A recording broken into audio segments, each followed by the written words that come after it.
You should be able to achieve the objectives shown on this slide. By demonstrating competence in Ipsec, you will be able to configure Ipsec using the FortiManager VPN Manager, troubleshoot Ipsec problems using debug flow, check Ipsec encryption and decryption behavior, capture Ipsec traffic, and monitor the Ipsec VPN status. In this section, you will review some Ipsec concepts from the NSE 4 course. Ipsec is a suite of protocols for authenticating and encrypting traffic between two peers. The two most used protocols in the suite are IKE, which does the handshake, tunnel maintenance, and disconnection, ESP, which ensures data integrity and encryption. IKE negotiates the private keys, authentications, and encryption that FortiGate uses to create an Ipsec tunnel. Security associations, SAs, provide the basis for building security functions into Ipsec. There are two distinct phases that IKE uses. Phase 1 uses a single bidirectional SA, and Phase 2 uses two Ipsec SAs, one for each traffic direction. Next, you will review the differences between aggressive mode and main mode. This slide shows main mode, where 6 packets are exchanged. 1. The client initiates by proposing the security policies. 2. The responder selects which security policy it will agree to use and replies. 3. The initiator sends its Diffie-Hellman public value. 4. The responder replies with its own Diffie-Hellman public value. 5. The initiator sends its peer ID and hash payload. 6. The responder replies with its peer ID and hash payload. In comparison, this slide shows the aggressive mode negotiation in which only 3 packets are exchanged. 1. The client initiates by suggesting the security policies and providing its Diffie-Hellman public value and peer ID. 2. The responder replies with the same information plus a hash. 3. The initiator sends its hash payload.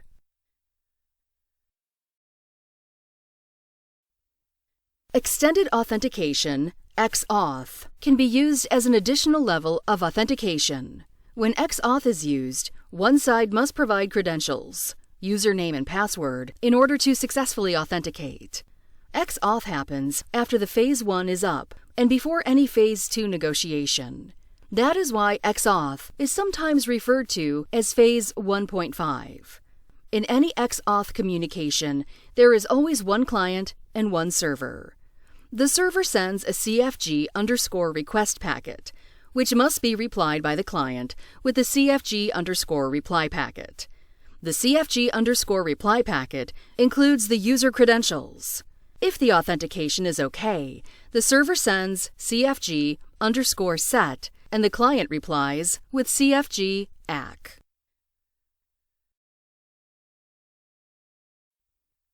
A FortiGate supports 3 different methods for automatically configuring the IP settings of Ipsec clients: IKE mode configuration, DHCP over Ipsec, and L2TP over Ipsec. This slide shows the IKE mode configuration. After Phase 1 is up and before the Phase 2, the client sends a CFG_request message listing the required IP settings or attributes. The server replies with a CFG_reply, which contains the assigned values for each of the attributes requested. When the first Phase 1 Ipsec packet arrives, the FortiGate, acting as the responder, uses the first Phase 1 configuration in alphabetical order that matches the following: local gateway IP, mode, aggressive or main, peer ID, if aggressive mode is used. As explained, only aggressive mode includes the peer ID in the first packet. Authentication method for pre-shared key and certificates. Digital certificate information if certificates are used as the authentication method. Proposal. DH group. However, in some circumstances, FortiOS can switch to a different Phase 1 if it finds that it initially selected the wrong Phase 1. This is called gateway revalidation and only applies to the following: IKE version 1 with certificate authentication, IKE version 2 with pre-shared key authentication, IKE version 2 with certificate authentication.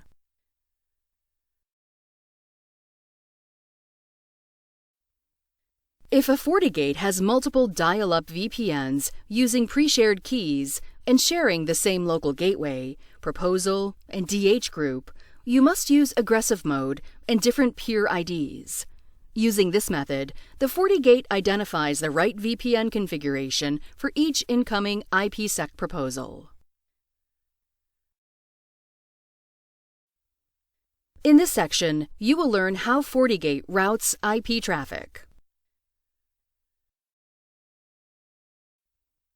If the Ipsec VPN has been configured in interface mode, static routes are automatically added to clients each time a dial-up Ipsec connects.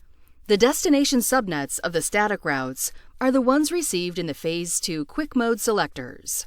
When IKE mode configuration or DHCP over Ipsec is used, those subnets with a /32 mask match the IP addresses assigned to dial-up users. If you are running a dynamic routing protocol over Ipsec, disable Add Route. This will prevent FortiGate from dynamically adding the route, as that is not required because the dynamic routing protocol updates the routing table once the tunnel is up. By default, the distance assigned to those dynamic routes is 15, and the priority is 0. You can change those values in the Phase 1 configuration. When the Phase 1 setting Add Route is enabled, FortiGate creates separated virtual interfaces for each dial-up client. This is the default behavior. The names of those interfaces comprise the Phase 1 name and an index number. When you use this configuration, FortiGate uses the information in the destination subnets of the quick mode selectors to learn the networks behind each remote Ipsec client. Each virtual Ipsec interface is associated with one client, or one IKE SA.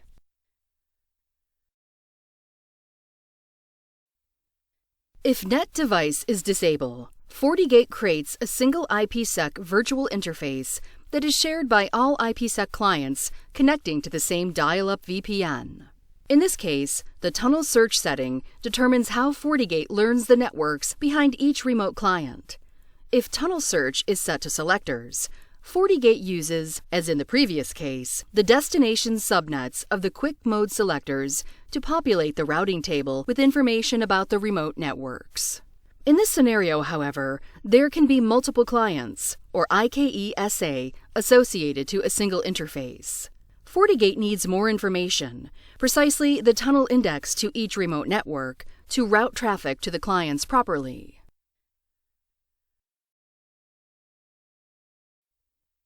You can use the command diagnose VPN tunnel list to display extra routing information. The output from this command shows the mapping between each remote subnet, learned through quick mode selectors, and the Phase 1 index that must be used to properly route the traffic to the correct destinations.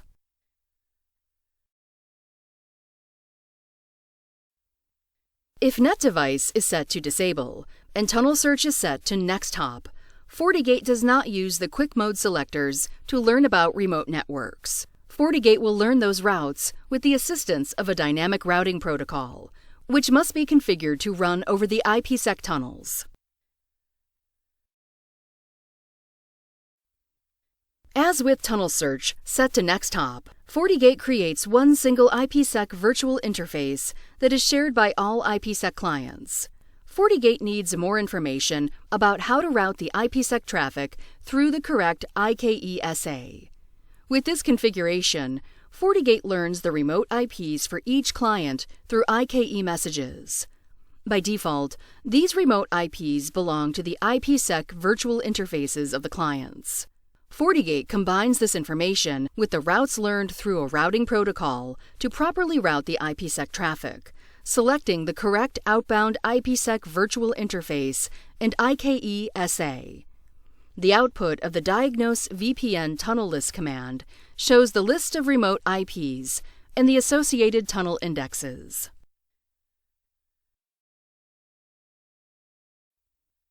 If two remote sites have the same subnets, they might create overlapping static routes in the central FortiGate.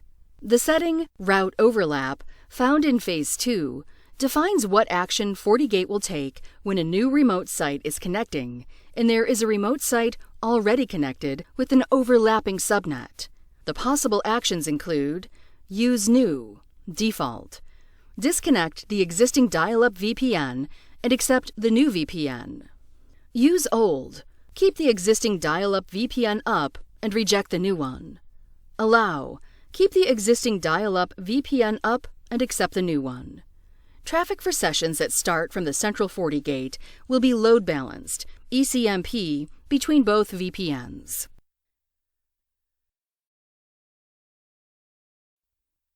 Two or more IPsec tunnels between two sites can be combined to create an aggregated tunnel. This is similar to LACP port aggregation. One single aggregated IPsec interface is created and used for routing and firewall policing. Aggregated IPsec tunnels support 4 load balancing methods. Round robin. Traffic is balanced per packet. L3. Traffic is balanced based on the Layer 3 header information. L4. Traffic is balanced based on the Layer 4 header information. Redundant. All traffic is sent through the tunnel that came up first. The other tunnels are used for backup. Forward Error Correction, FEC, is a Phase 1 setting that, when enabled, adds additional packets with redundant data. The recipient can use this redundant information to reconstruct any lost packet or any packet that arrived with errors. Although this feature increases the bandwidth usage, it improves reliability that can overcome adverse WAN conditions such as lossy or noisy links. FEC can be critical for delivering a better user experience for business-critical applications like voice and video services.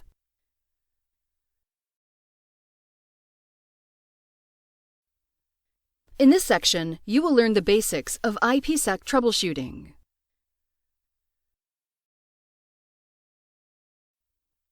When isolating IPsec problems, it is useful to understand that an IPsec connection can be described as a multi-step process. 1. Interesting traffic triggers the VPN negotiation. Traffic is called interesting when it must travel through an IPsec tunnel, encrypted and encapsulated, to reach a remote network. 2. Phase 1 goes up. 3.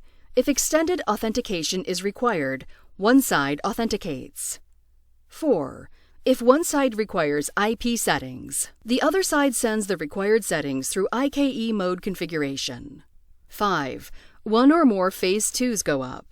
2 IPsec SAs are negotiated for each Phase 2. 6. Traffic crosses the tunnel. So if you have an IPsec issue, you should identify in which of these steps the problem has occurred.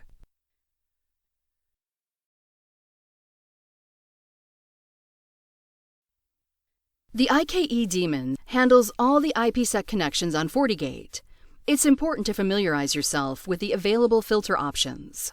You use these options to filter the output of the IKE real-time debug, so that only information that is relevant to you is displayed. The most common filter option is DST ADDR4, which you use to filter the output by the IP address of the remote peer. Also, multiple addresses are supported. Filtering by name is helpful when the remote peer IP address is unknown.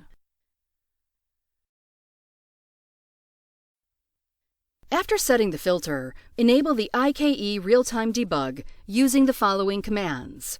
Diagnose Debug Application IKE bitmask. Diagnose Debug Enable. The table shown on this slide includes the type of output that is enabled by each bit in the bit mask. The most common value for the bit mask is -1, all outputs enabled, It shows the DPD packets and all the information required for troubleshooting Ipsec negotiation problems.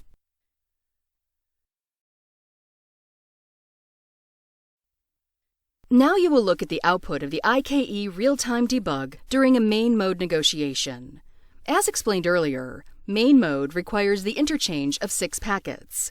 The real-time debug shows when the first packet, first main mode message, arrives. Then the debug shows the negotiated settings for the Phase 1. A message is generated once FortiGate identifies the VPN configuration to use, with the name of the VPN.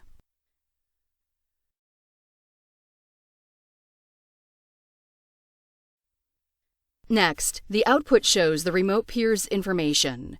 The second and third main mode messages arrive. After the authentication is successful and the pre-shared key matches, a final message is generated to indicate that the Phase 1 is up. This slide shows the output of the real-time debug for Phase 1 aggressive mode. It displays the 3 aggressive mode packets interchanged and the proposals. The IKE real-time debug shows, after Phase 1, the exchange of XAuth packets. On this slide, you can see the CFG_request packet. You can also see the CFG_reply, showing the XAuth user and group name. After that, the IKE real-time debug shows the CFG_set and the CFG_ACK.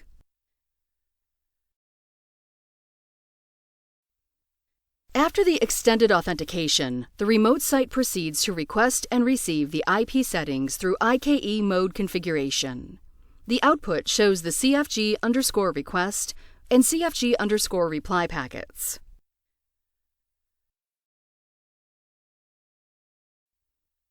This slide shows the Phase 2 negotiation. The debug shows the Phase 2 proposal from the local gateway, and the Phase 2 proposal coming to the remote gateway. In this case, both proposals, local and remote, match. Next, the output shows the negotiated Phase 2 settings. The last messages confirm that the Phase 2 is up.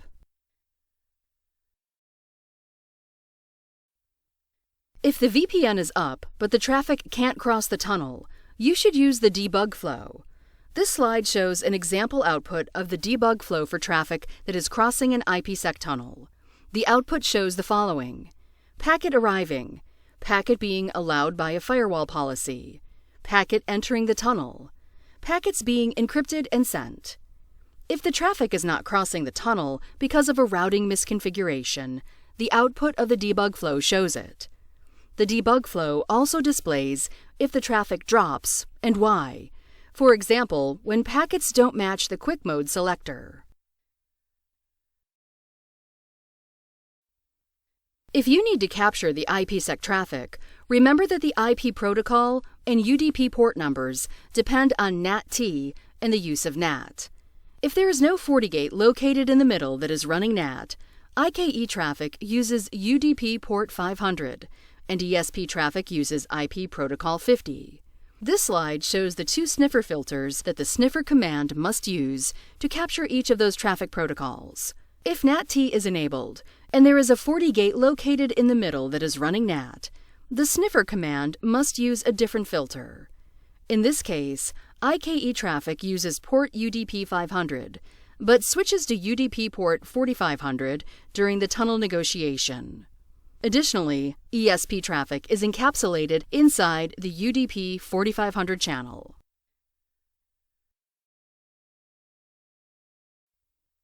The command Diagnose VPN Tunnel List displays the current IPsec SA information for all active tunnels. The command Diagnose VPN Tunnel List Name, Tunnel Name, provides SA information about a specific tunnel.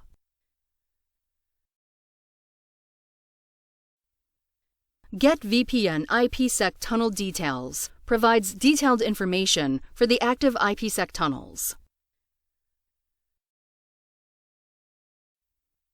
The command Diagnose VPN IKE Gateway List also provides some details about a tunnel. The command diagnose VPN IKE gateway clear closes a phase 1.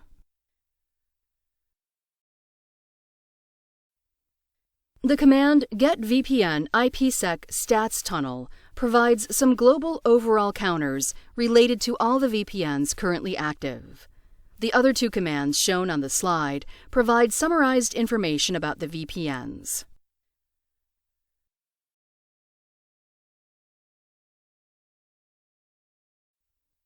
On some FortiGate models, you can offload the encryption and decryption of IPsec traffic to hardware. The supported algorithms depend on the model and type of processor on the unit that is offloading the encryption and decryption. By default, hardware offloading is enabled for the supported algorithms. This slide shows the commands you can use to disable hardware offloading per tunnel if necessary.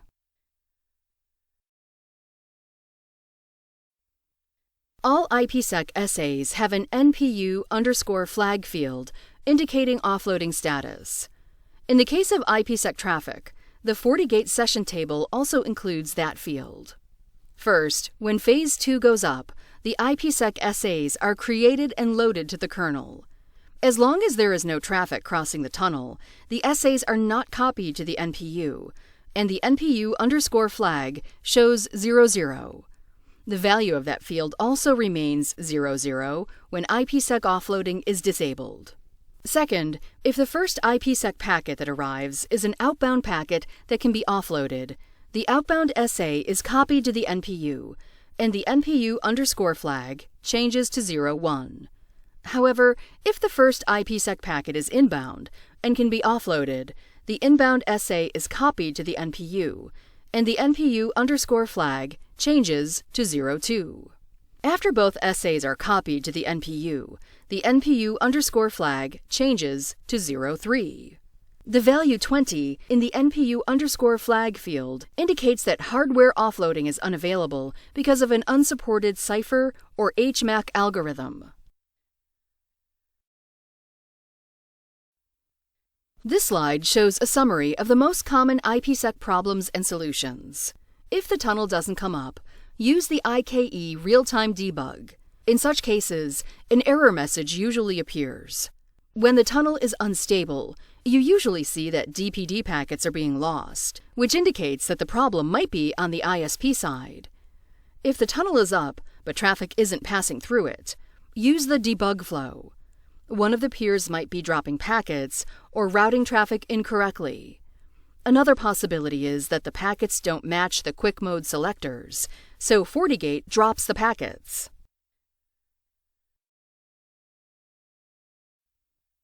This slide shows the